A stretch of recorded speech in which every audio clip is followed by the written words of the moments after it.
Right, an explosive new book hitting the shelves today is set to heap fresh scrutiny on convicted sex offender Jeffrey Epstein and Britain's Prince Andrew. They said Prince Andrew's scandal was buried for good, but the truth is, clawing its way back to the surface.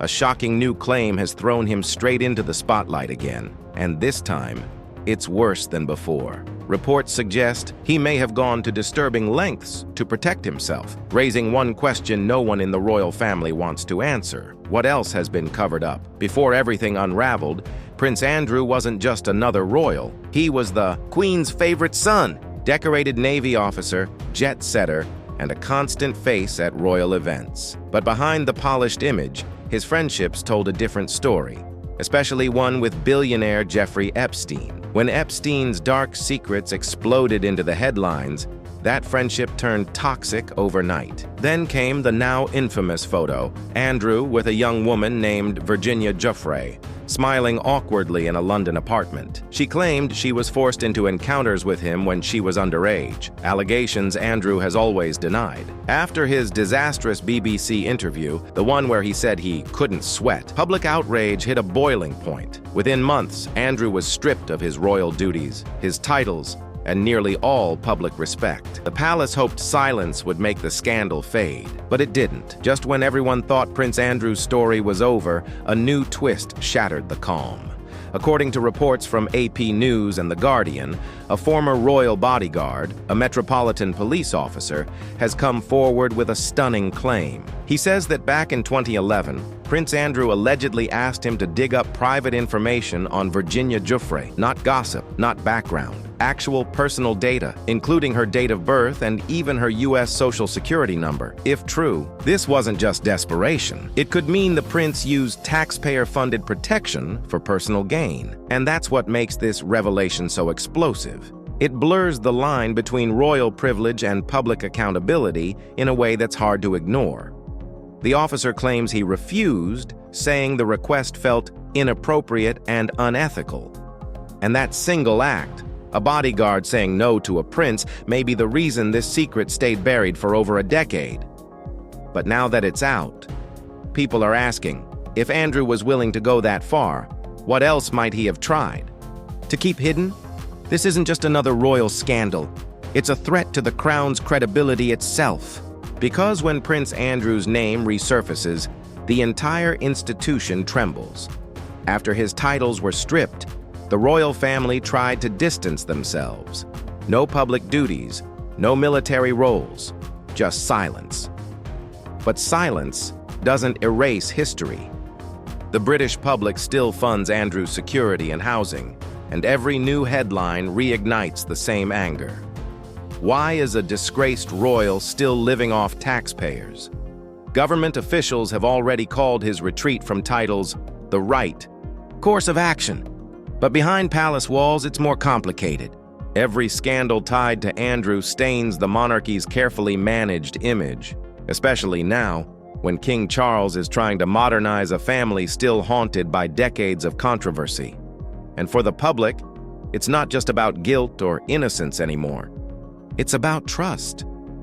If a royal can allegedly use his police protection for personal vendettas, what does that say about accountability inside the monarchy?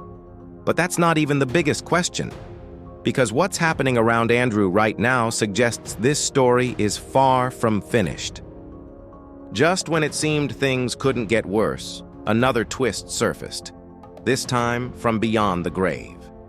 Virginia Giuffre's memoirs, published posthumously after her tragic death earlier this year, reignited everything the palace hoped had been buried.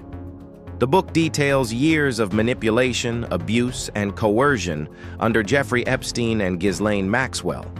It also accuses Andrew once again. And while he continues to vehemently deny every allegation, the timing couldn't be worse. According to early excerpts reported by The Guardian and AP News, Giuffre paints a chilling picture of how Epstein's circle operated, using money, influence, and fear to silence victims. And woven into that narrative is Andrew's name, again and again. Insiders say Buckingham Palace is in crisis containment mode, wary of what else might emerge, especially as police confirm they're actively investigating whether Andrew misused official security resources. Behind the scenes, even senior royals are reportedly frustrated. King Charles is preparing for delicate diplomatic events, including a state visit to the Vatican, and every new headline about Andrew drags the monarchy's reputation back into the mud. Meanwhile, royal observers note that stripping Andrew's dukedom entirely would require an act of parliament, a move the king is reluctant to make, partly to protect Andrew's daughters, Princess Beatrice and Princess Eugenie, from public humiliation. But one thing is clear. This isn't just about a scandal anymore. It's about legacy. Inside the palace, there's tension, and outside, outrage. While Buckingham Palace has remained officially silent, sources close to the royal household describe the mood as grim but resigned. King Charles, who has made faith and unity the center of his reign, reportedly views the scandal as deeply damaging, not just to the monarchy's image, but to its moral standing. He's preparing to meet the Pope in the Vatican, a symbolic act of religious diplomacy. Yet the headlines about his brother threaten to overshadow it all. Royal commentators note that Charles's dilemma isn't just political, it's personal. Andrew isn't just a prince, he's his brother. Stripping him of every title would be a public condemnation, but keeping him close risks alienating the British people who expect accountability.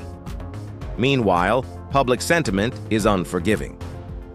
Social media has reignited debates about privilege, justice, and the double standards that seem to protect the powerful.